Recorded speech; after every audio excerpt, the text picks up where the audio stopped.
Las cruentas guerras y la paz difícil, las convulsiones sociales y los avances científicos han hecho del siglo XX una aventura irrepetible y sin sosiego. Esta es la película de una época que, contada sin pasión pero apasionante y recogida en 6 vídeos, compone un archivo único. En fin, el mundo entero en el salón de su casa.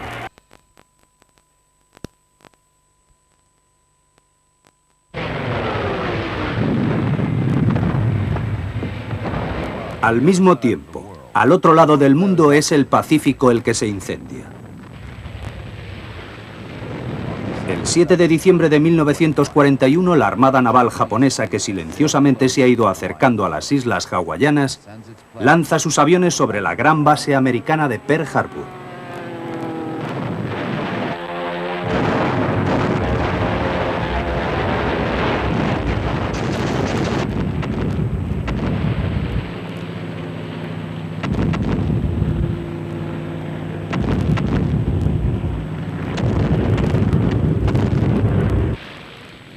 En menos de 2 horas, los Estados Unidos pierden su flota del Pacífico, excepto los portaaviones que estaban en el mar.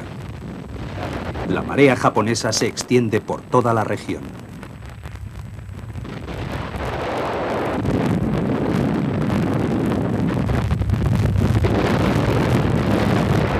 La economía de la guerra saca definitivamente a América de su depresión. Fabricados por miles y miles, tanques, aviones y barcos salen hacia todos los frentes para apoyar a los ejércitos aliados. Solo durante el año 1942 Inglaterra recibe 4.000 tanques y 7.000 aviones. Durante la guerra, la Unión Soviética recibirá unos 15.000 aviones y 7.000 tanques. En la primavera de 1942, los japoneses se quejarán amargamente de no haber hundido los portaaviones de Pearl Harbor. La primera gran batalla del Pacífico se desarrolla cerca de Australia, en el Mar del Coral.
La primera batalla aérea queda en tablas. Estados Unidos pierde 74 aviones, los japoneses 80. A pesar de la inmensidad del Pacífico, no pasará mucho tiempo antes de que las dos potencias vuelvan a encontrarse, precisamente en Midway. Los japoneses habían pensado atraer a los portaaviones norteamericanos hacia estas islas para poder destruirlos. Pero en realidad, los aviones del almirante Nimitz han descubierto la flota japonesa.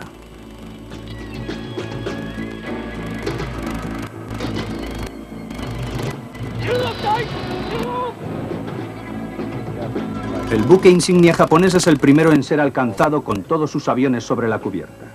Es abandonado. Un segundo portaaviones japonés es hundido esa misma noche.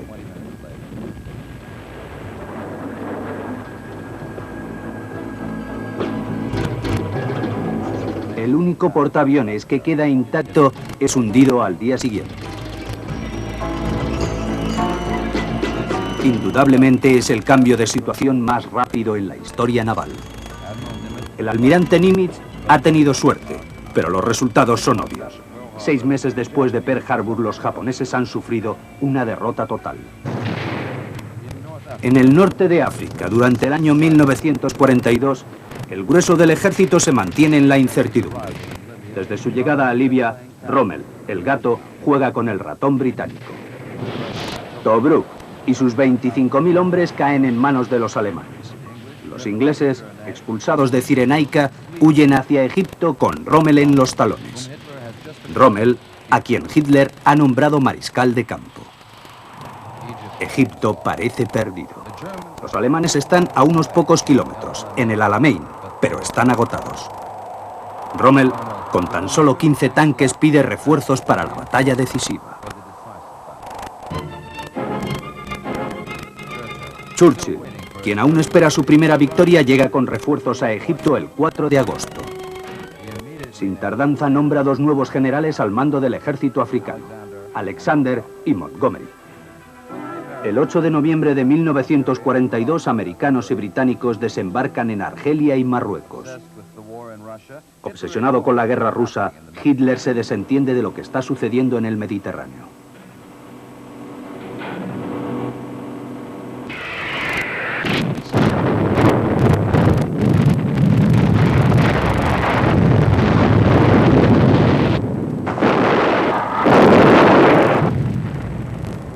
Un gran error, porque es allí, en el norte de África francés, donde surge finalmente un segundo frente. La resistencia es considerada muy seria en Casablanca y Orán, pero menos en Argelia.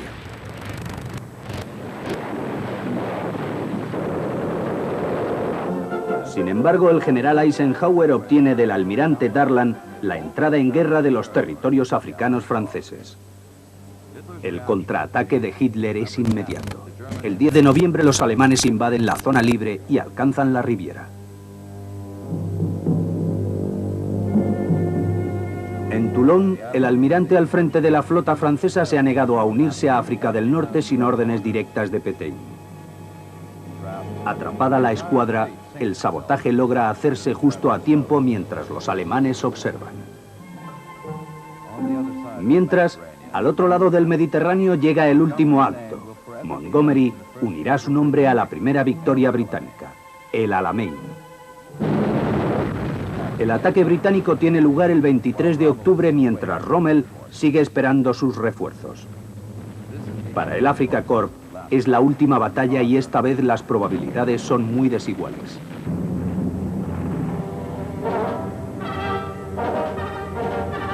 Rommel, a quien solo le gusta atacar, retrocede cruzando toda Libia y aún más allá. 2 meses más tarde, está en Túnez con un ejército destrozado. Y en diciembre, Túnez es amenazado por las tropas aliadas que provienen de Argelia. Hitler comprende la amenaza e insiste en que la cabeza de puente resista a cualquier precio. Empujados contra el mar, el ejército alemán recibe innumerables refuerzos y resiste 6 meses más.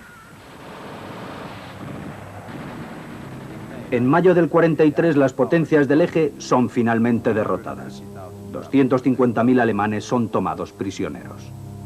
1942, el año clave. El corazón del Reich se mantiene intacto y late como siempre por su Führer. Hitler no duda de la victoria. Lo que ahora desea es el petróleo del Cáucaso y la ciudad simbólica de los bolcheviques, Stalingrado. El 26 de julio el general von Paulus recibe órdenes de tomar la ciudad.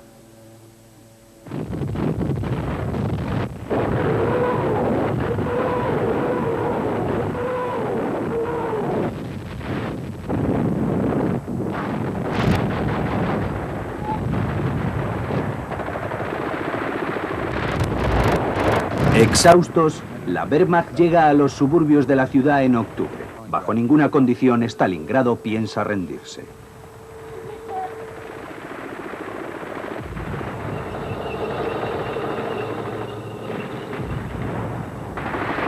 Ganar una pulgada es un infierno. Los rusos defienden su ciudad casa por casa. Llega el invierno y Stalingrado aún resiste.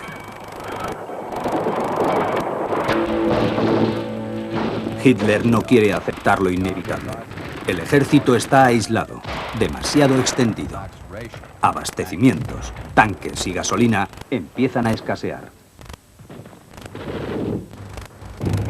El 19 de noviembre el Ejército Rojo abre fuego contra la retaguardia del ejército alemán.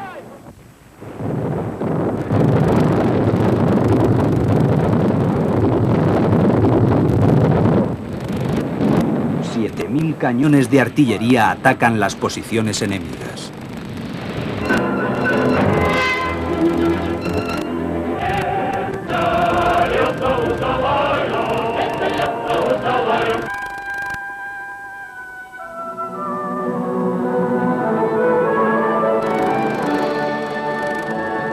Los alemanes están hundidos. El cerco se estrecha. El sexto ejército del mariscal de campo von Paulus está atrapado. Ahora toda resistencia es inútil. En pocas semanas ya no quedan ni cartuchos ni pan. El 2 de febrero de 1943 von Paulus se rinde con 91.000 supervivientes.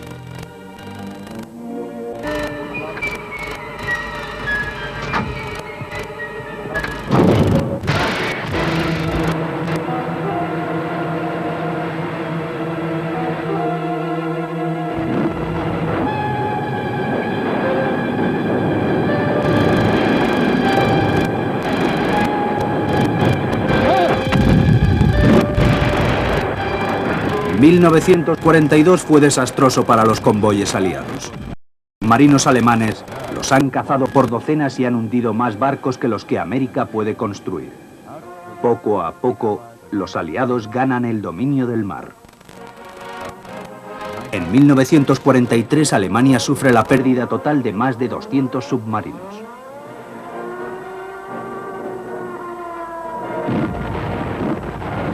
El camino está abierto. Puede ahora dar la bienvenida al ejército de la reconquista. En el frente ruso es ahora el ejército rojo quien lleva la iniciativa. La Wehrmacht no ha tomado Stalingrado. La ofensiva soviética de la primavera del 44 obliga a los alemanes a retirarse en todos los frentes. A costa de miles y miles de muertes, la Unión Soviética se libera. El ejército alemán, como todos los anteriores invasores de la inmensidad rusa, tiene que batirse en retirada. Sin lugar a dudas, todo va mal. En Italia, el fascismo reniega de su progenitor destituido por el rey. El duce permanece preso, escondido en secreto a una altitud de 2.000 metros en un hotel en las Abruzas. Es allí donde el comandante paracaidista de las SS, Skorzeny, va a liberarlo. Mussolini y su salvador logran salir de las montañas en un avión.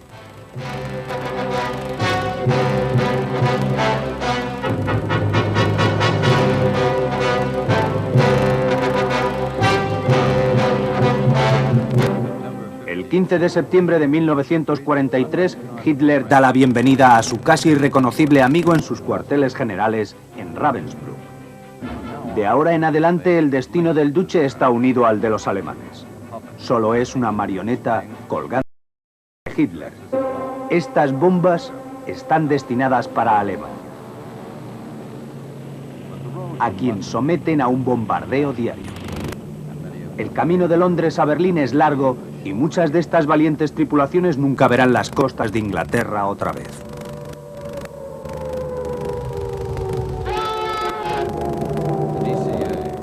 La Luftwaffe es todavía temible, pero es necesario atravesar y bombardear a Alemania en su corazón para detener su industria bélica que todavía funciona a toda máquina.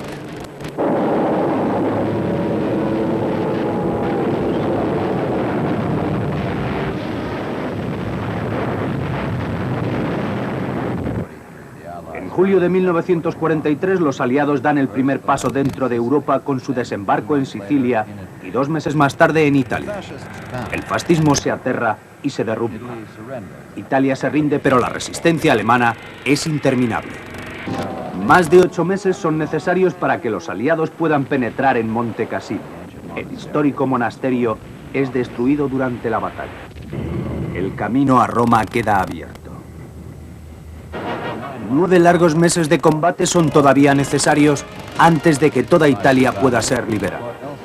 Pero la batalla decisiva tendrá lugar en otra parte, Normandía. Durante 4 años los alemanes fortifican la costa del sur de Francia hasta Holanda.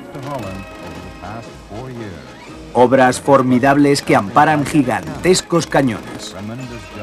Un trabajo muy duro, pero nada es suficiente para lo que Hitler orgullosamente llama su muralla atlántica. El desembarco de un ejército en Normandía ocurre el 6 de junio. Al amanecer, el canal se cubre con la mayor armada jamás reunida.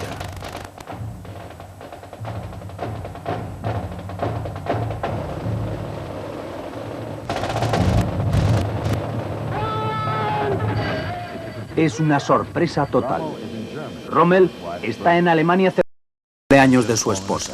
En Berlín, Hitler acaba de quedarse dormido.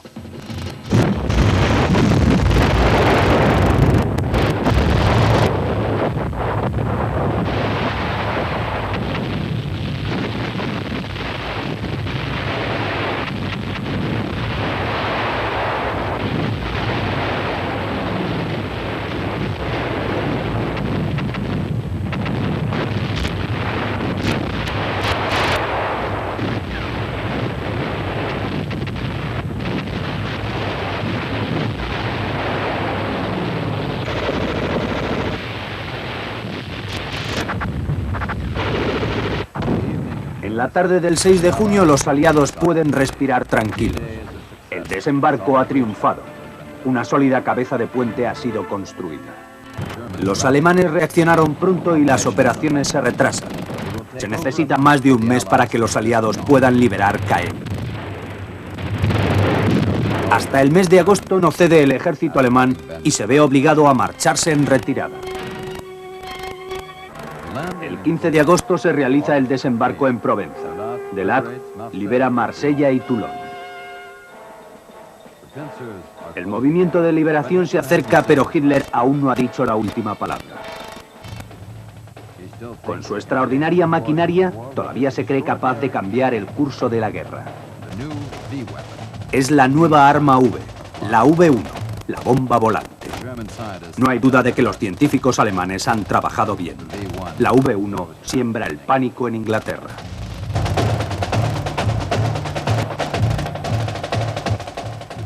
Pero los alemanes lo harán aún mejor. Crean la V2.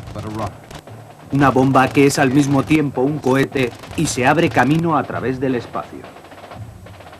El 25 de agosto la segunda división de Leclerc está a las puertas de París.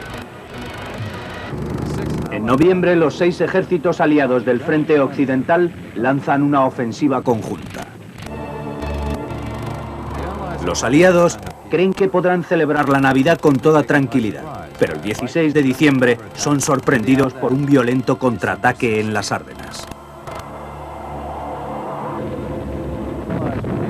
A los aliados les costó 3 meses recuperarse de esta situación. Es la última ofensiva de la Wehrmacht, en la que lucharán para defender su propio suelo. Roosevelt llega a Yalta, reelegido por 4ª vez, pero gravemente enfermo. En cuanto a Churchill, este espera poder evitar que los rusos pongan sus manos sobre media Europa. Stalin ni se molesta en recibir a sus invitados en el aeropuerto. El amo de Rusia promete elecciones libres a todos aquellos pueblos europeos ocupados por el Ejército Rojo. El resto es bien conocido. Aún ahora vivimos dentro de las decisiones tomadas por estos 3 gigantes en la Segunda Guerra Mundial. Hitler no es más que un viejo loco que se niega a reconocer que la guerra está perdida. Decreta un levantamiento masivo para vencer o morir. Todos estos esfuerzos son inútiles. En abril, los americanos están en Múnich. Patton, aún más a la cabeza ahora a solo 90 kilómetros de Praga, debe ser detenido.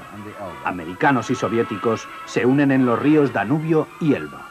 En Italia, la República fascista de Mussolini se hunde. El duce es arrestado con su amante Clara Petacci y otros dignatarios. Todos son ejecutados ante un pelotón de fusiles. comunista. Los cuerpos son entregados a la multitud.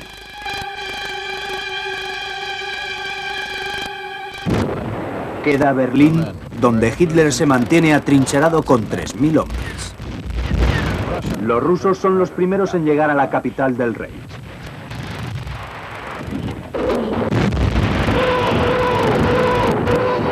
...30 de abril. Mientras los soviéticos se acercan a su búnker, Hitler, como si hubiese querido que Alemania se aniquilara con él, se suicida sin ordenar un alto el fuego. Finalmente, el día 2 de mayo la tragedia llega a su fin.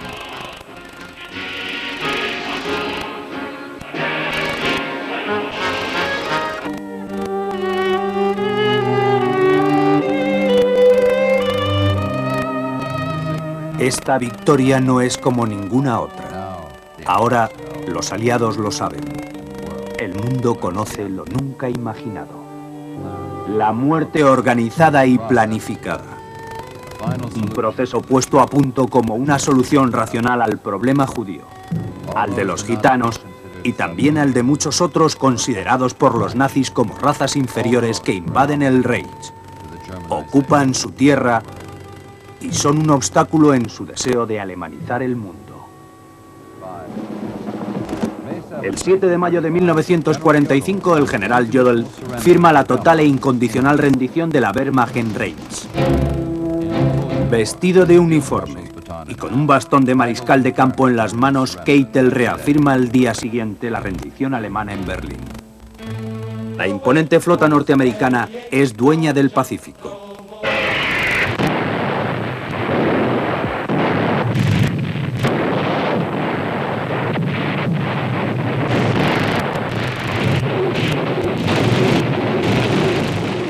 Para terminar, MacArthur ha decidido acercarse a Japón con sucesivos ataques. Cada isla reconquistada es un paso hacia el salto final.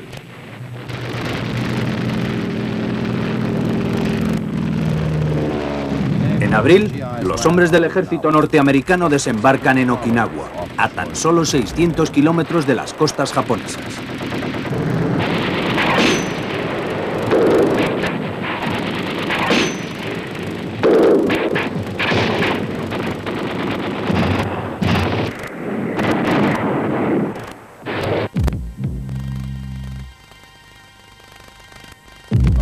Con toda su alma, la juventud japonesa se niega a la derrota. Mejor la muerte que el deshonor.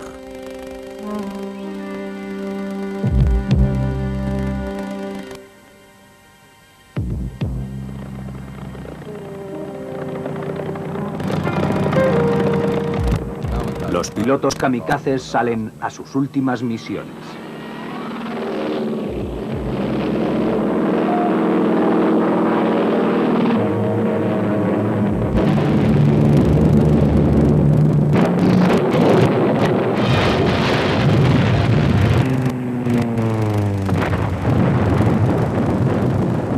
Su gloria es lograr lanzarse y morir sobre los barcos de la flota americana.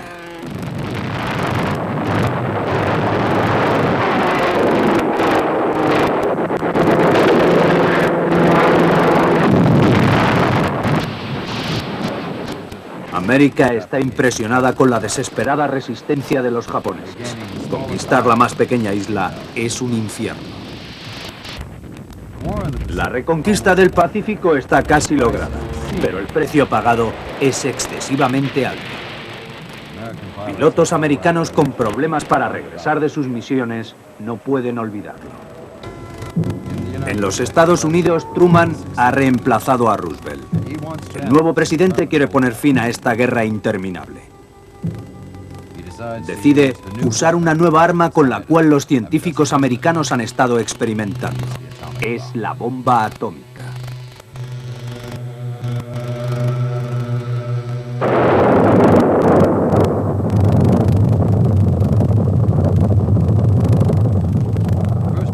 El 6 de agosto, una primera bomba estalla sobre Hiroshima. La ciudad es destruida. Hay 80.000 muertos. Una segunda bomba es lanzada 3 días más tarde en Nagasaki. El mundo ha entrado en la era nuclear. Una nueva guerra mundial será imposible, y es probable entonces que esta sea la última. Es en el Missouri donde Japón se rinde el día 2 de septiembre de 1945.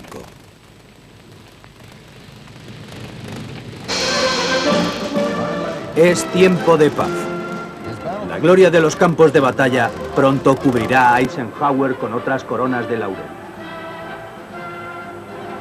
La victoria ha convertido a América en una superpotencia. En Rusia, la revolución ha encontrado un imperio. Stalin pronto dejará caer el telón de acero sobre media Europa. Churchill era Inglaterra, el país al que no le importa perder todas las batallas, menos la última.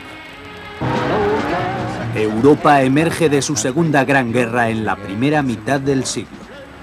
¿Es el comienzo de su declive o de su unidad?